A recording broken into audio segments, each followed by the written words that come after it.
Hi అండి, అందరికీ నమస్కారం. ఈరోజు కంది గింజల కర్రీ చేయబోతున్నానండి.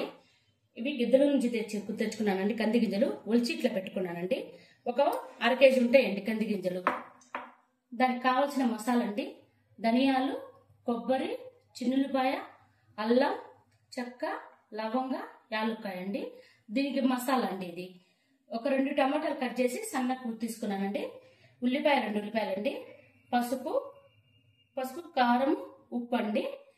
ఇవి దోరగా వేయించి ధనియాలు, చెక్క, లవంగాలు పొడి చేసి పెట్టుకుందామండి. ఆయిల్ పెట్టుకున్నా.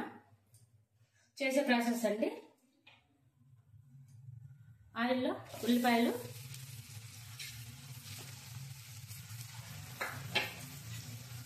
కొంచెం ఎర్రగా వేగనిద్దామండి. 2 టమాటాలు వేస్తున్నా. వేగింది బాగా. పసుపు అండి,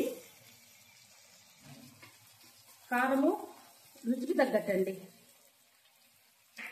ఉప్పు రుచికి తగ్గట్టు, ఎవరి టేస్ట్ని బట్టి వాళ్ళు వేసుకోండి.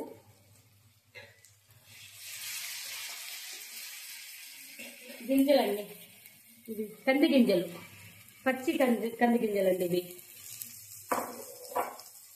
ఇది బాగా కొంచెం మగ్గనిచ్చి ఒక గ్లాస్ నీళ్ళు పోసి మూత పెడదామండి. ఇంకా ఒక గ్లాస్ సరిపడా, ఉడికేదానికి సరిపడా నీళ్లు పోసుకొని మూత పెట్టేసుకుందామండి. ఉడికినాక చూపిస్తానండి. ఇంకా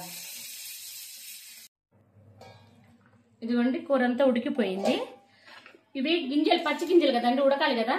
ఒక అరగంట పట్టిందండి టైము. బాగా మెత్తగా ఉడికిపోయిందండి. అది చూడండి, అట్లా ఉడికిపోయింది.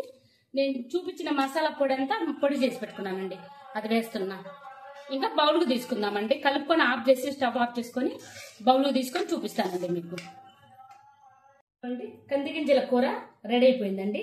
ఇది అన్నంలోకి, చపాతీలోకి, సంగట్లోకి చాలా బాగుంటుందండి. మేము పూరీలు చేసుకున్నామండి. పూరీలకైతే ఇంకా చాలా బాగుంటుందండి. నాన్ వెజ్ కూడా పనికిరాదండి దీని ముందు. చాలా బాగుంటుంది. నేను చేసిన పద్ధతిలో ఒకసారి ట్రై చేయండి. నచ్చితే లైక్ చేయండి.